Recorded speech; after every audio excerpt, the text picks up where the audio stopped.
Hello student, आज हम इस वीडियो में आदर्श गैसों के मिश्रण की एंट्रोपी, ऊष्मागतिकी के तृतीय नियम तथा ननसट के ऊष्मा सिद्धांत के बारे में डिस्कस करेंगे। तो सबसे पहले हम स्टडी करते हैं कि आदर्श गैसों के मिश्रण की एंट्रोपी।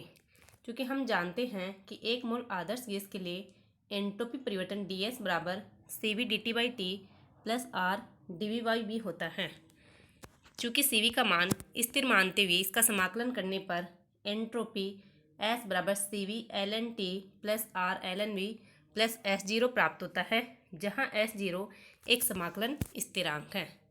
चूँकि हम जानते हैं कि एक मोल आदर्श गैस के लिए PV बराबर RT होता है, अतः यहाँ से V बराबर RT/P तथा एक मोल आदर्श गैस के लिए Cp माइनस CV बराबर R होता है, जहाँ Cp स्थिर दाब पर ऊष्माधारिता को रिप्रेजेंट करता है तथा Cv स्थिर आयतन पर ऊष्माधारिता को रिप्रेजेंट करता है। अब समीकरण 1 में V बराबर RT/P रखने पर S बराबर CV ln T plus R ln RT/P plus S0।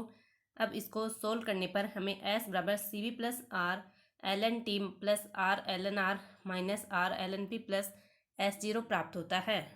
चूँकि हम जानते हैं कि एक मोल आदर्श गैस के लिए Cp माइनस CV बराबर R, अतः यहाँ से CV प्लस R बराबर Cp, अतः S बराबर Cp ln T minus R ln P plus R ln R plus S0। चूँकि R ln R भी एक कांस्टेंट है, अतः R ln R plus S0 को एक नया कांस्टेंट S0 डैश मानने पर हमें एंट्रोपी S बराबर Cp ln T minus R ln P plus S0 dash प्राप्त होती है। यदि तंत्र आदर्श गैसों का मिश्रण हो तो मिश्रण की एंट्रोपी प्रत्येक गैस की एंट्रोपी के योग के बराबर होगी।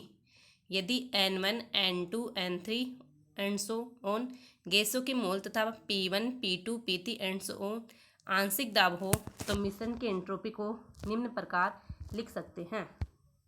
अतः मिश्रण की एंट्रोपी S बराबर N1 Cp ln T minus R ln P1 plus S0 dash plus N2 Cp ln T minus R ln P2 plus S0 dash plus N3 Cp ln T minus R ln P3 plus S0 dash and so on. या इसको लिख सकते हैं S बराबर summation N Cp ln T minus R ln P plus S0 dash. चूँकि हम जानते हैं कि आंशिक दाब मोल बिन इंटू कुल दाब के गुणनफल के बराबर होता है, यानी आंशिक दाब बराबर स्मॉल p बराबर x इंटू कैपिटल P, जहाँ कैपिटल P कुल दाब को तथा x स्मॉल बिन को तथा स्मॉल p आंशिक दाब को रिप्रेजेंट करता है। अब आंशिक दाब बराबर x इंटू P रखने पर हमें S बराबर summation N Cp ln T minus R ln P minus R ln x plus S0 dash प्राप्त होता है, जिसे समीकरण 4 से रिप्रेजेंट करते हैं और समीकरण 4 ही आदर्श गैस के मिश्रण की एंट्रोपी को दर्शाता है। इस प्रकार हम आदर्श गैस के मिश्रण की एंट्रोपी इस समीकरण के द्वारा ज्ञात कर सकते हैं। अब हम डिस्कस करेंगे कि मिश्रित करने में एंट्रोपी परिवर्तन। तो मिश्रित करने में एंट्रोपी परिवर्तन दाब P पर गैसों के मिश्रण की एंट्रोपी तथा उसी दाब पर प्रत्येक गैस की एंट्रोपी के योग का अंतर मिश्रित करने में एंट्रोपी परिवर्तन कहलाता है।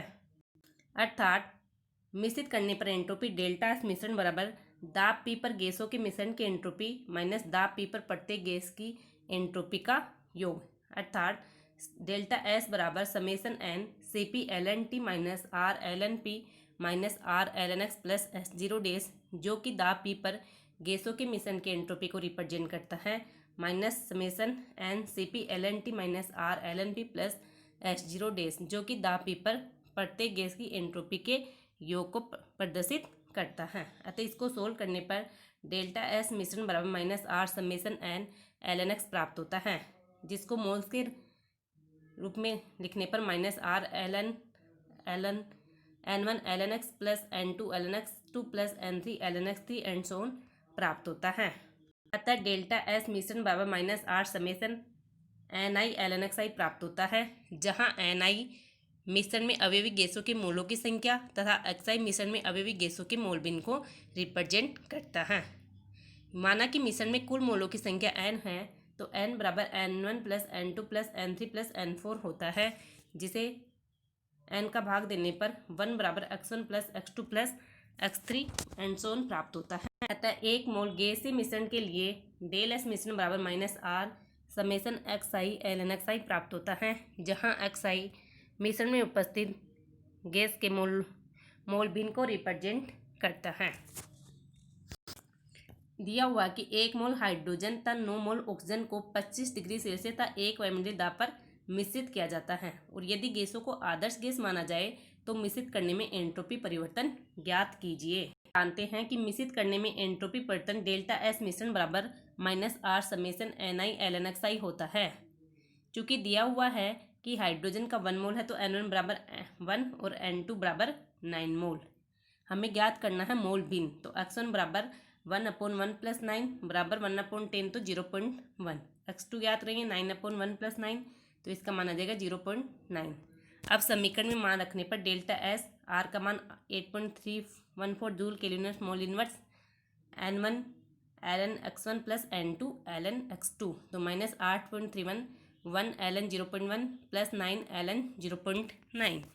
इसको लॉग रूप में करने पर minus 8.314 into 2.303 log 0.1 plus 9 log 0.9।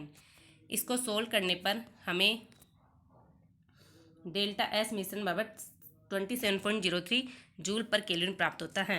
इस प्रकार 2 या 2 से अधिक गैसों को मिश्रित करने में एंट्रोपी परिवर्तन हम कैलकुलेट कर सकते हैं यदि उसके मोल दिए हुए हैं या मोल भिन्न दिए हुए हैं या ग्राम में इसका द्रव्यमान दिया गया हो।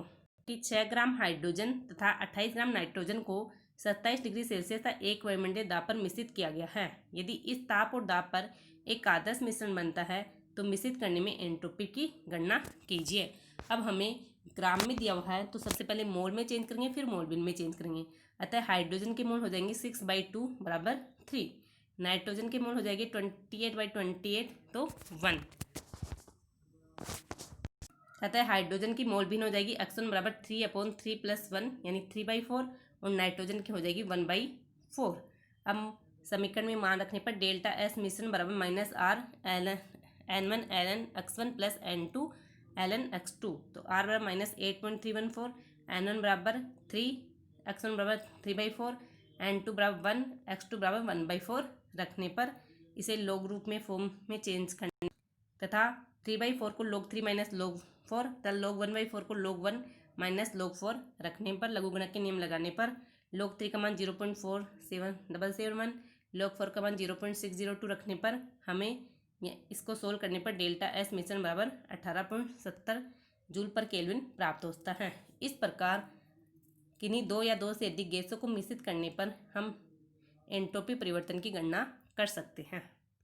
अब हम डिस्कस करेंगे ऊष्मागतिकी का तृतीय नियम।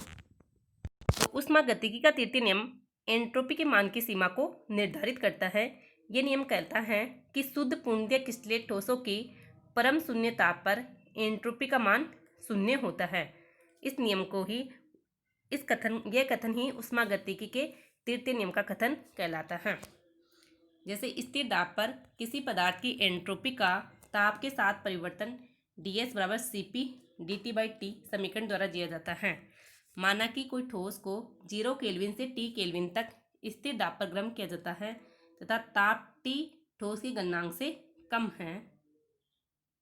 इस प्रक्रम में होने वाला एंट्रोपी परिवर्तन डेल्टा S बराबर डेल्टा S ds का 0 तथा T सीमा में समाकलन करने पर हमें डेल्टा एस बराबर S T minus S zero बराबर 0 से T Cp dt/T प्राप्त होता है, या यहाँ से एस टी बराबर S zero plus 0 Cp/T into dt का 0 से T में समाकलन प्राप्त होता है, जिसे समीकरण 1 से रिप्रेजेंट किया गया है, जहाँ S0 शून्य प्रमता पर एंट्रोपी के मान को प्रदर्शित करता है। चूँकि हम जानते हैं कि Cp/T का मान हमेशा धनात्मक होता है, अतः उच्च ताप पर एंट्रोपी का मान S0 मान से अधिक होगा, क्योंकि इसमें ऐड हो रहा है तो अधिक होगा। समीकरण 1 से स्पष्ट है कि उस ताप पर एंट्रोपी का मान S0 से अधिक।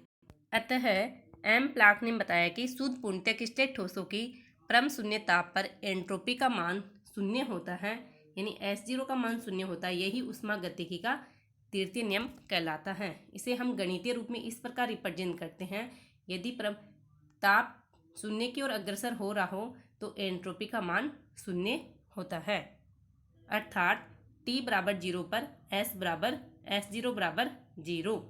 अतः समीकरण 1 पर ऊष्मागतिकी का तृतीय नियम लगाने पर अर्थात S0 बराबर 0 रखने पर ST बराबर Cp/T dt का 0 से T सीमा में समाकलन करने पर समाकलन बराबर Cp/ln T का 0 से T सीमा में समाकलन, जहाँ ST ठोस की परम निरपेक्ष एंट्रोपी कहलाती है जिसका मान हमेशा धनात्मक होता है, और ST को तृतीय नियम एंट्रोपी भी कहते हैं।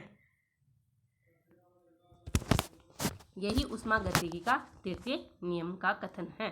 अब हम डिस्कस करेंगे कि नर्सट का ऊष्मा सिद्धांत। चूंकि जोल थॉमसन ने बताया कि डैनियल सेल के लिए डेल्टा जी व डेल्टा एच दोनों पदों का मान समान होता है, जहां डेल्टा जी गिब्स मुक्त ऊर्जा तथा डेल्टा एच एंथैल्पी परिवर्तन को प्रदर्शित करता है। गिब्स हेल्महोल्ट्ज समीकरण डेल्टा जी बराबर delta H plus T del G upon del T constant pressure, इसे गिब्स हेल्महोल्ट्ज समीकरण कहते हैं। तथा नर्सट ने बताया कि इस सिद्धांत के अनुसार किसी संघनन तंत्र के ताप को क्रमशः परम शून्य ताप तक कम करने पर del G upon del T constant pressure का मान क्रमागत या उपागमी रूप से घटते हुए शून्य की ओर अग्रसर होता है। इसे ही नर्सट का ऊष्मा सिद्धांत कहते हैं, अर्थात del G upon del T constant pressure जब टी को 0 की ओर अग्रसर किया जाए तो इसका मान शून्य की ओर अग्रसर होता है। इस सिद्धांत के अनुसार परम शून्य ताप पर न केवल डेल जी तथा डेल एच के मान परस्पर समान हो जाते हैं, परंतु परम शून्य ताप के निकट के तापों पर वे धीरे धीरे एक दूसरे की ओर अग्रसर होते हैं, जिसे डायग्राम में दिखाया गया है। डायग्राम में दिखाया गया है कि परम शून्य ताप पर डेल्टा जी बराबर डेल्टा एच है तथा परम शून्य ताप के मानों के पास ये एक दूसरे के समीप हैं। अतः नर्सट के ऊष्मा सिद्धांत को गणितीय रूप में इस प्रकार लिखा जा सकता है कि limit T tends to 0 del G upon del T constant pressure बराबर limit T tends to 0 delta H upon delta T constant pressure बराबर 0 होता है। अब हम डिस्कस करेंगे कि नर्सट ऊष्मा सिद्धांत के क्या क्या निष्कर्ष हैं। चूँकि हम जानते हैं कि स्थिर दाब पर गिब्स मुक्त ऊर्जा में ताप के साथ परिवर्तन की दर एंट्रोपी में परिवर्तन के ऋणात्मक होती है, यानी del G upon del T constant pressure बराबर माइनस डेल्टा एस। परंतु नर्सट के ऊष्मा सिद्धांत के अनुसार परम शून्य ताप पर del G upon del T constant pressure क्या है, 0 है, अर्थात यदि ताप 0 की ओर अग्रसर हो तो इसका मान क्या है, 0 है। अतः इससे स्पष्ट है कि परम शून्य ताप पर इसका मान भी 0 की ओर अग्रसर होगा, अर्थात limit T tends to 0 delta S बराबर 0, अर्थात limit T tends to 0 S2 minus S1 बराबर 0 इम्प्लाइज टी टेंड्स टू 0 पर S2 बराबर S1 होगा। अर्थात इसे हम इस प्रकार कह सकते हैं कि परम शून्य ताप के क्षेत्र में सारे प्रक्रम बिना एंट्रोपी परिवर्तन के होते हैं, अर्थात एंट्रोपी चेंज नहीं होती है। यही नर्सट ऊष्मा सिद्धांत का दूसरा कथन या मुख्य निष्कर्ष है। अब इसका सेकंड है, चूँकि हम जानते हैं कि स्थिर दाब पर ऊष्माधारिता व एंथैल्पी में निम्न संबंध होता है, यानी डेल्टा Cp बराबर स्थिर दाब पर ताप के सापेक्ष एंथैल्पी में परिवर्तन की दर डेल्टा Cp होता है, यानी डेल्टा Cp बराबर delta H upon delta T constant pressure. परंतु नर्सट ऊष्मा सिद्धांत से परम शून्य ताप पर delta H upon delta T constant pressure का मान 0 होता है, अतः limit T tends to 0 del H upon del T constant pressure बराबर 0। चूँकि इसका मान डेल्टा Cp के बराबर है, अतः limit T tends to 0 delta Cp बराबर 0, अर्थात limit T tends to 0 Cp2 minus Cp1 बराबर 0। इससे हम कह सकते हैं कि limit T tends to 0 Cp2 बराबर limit T tends to 0 Cp1, अर्थात निश्चित दाब पर तंत्र की ऊष्माधारिता का अंतर परम शून्य ताप की तरफ बढ़ने पर शून्य की ओर बढ़ता है। अर्थात परम शून्य ताप के आसपास ऊष्माधारिता क्या होती है? अपरिवर्तित रहती है, या ऊष्माधारिता में परिवर्तन शून्य होता है। यह नर्सट ऊष्मा सिद्धांत का महत्वपूर्ण निष्कर्ष है।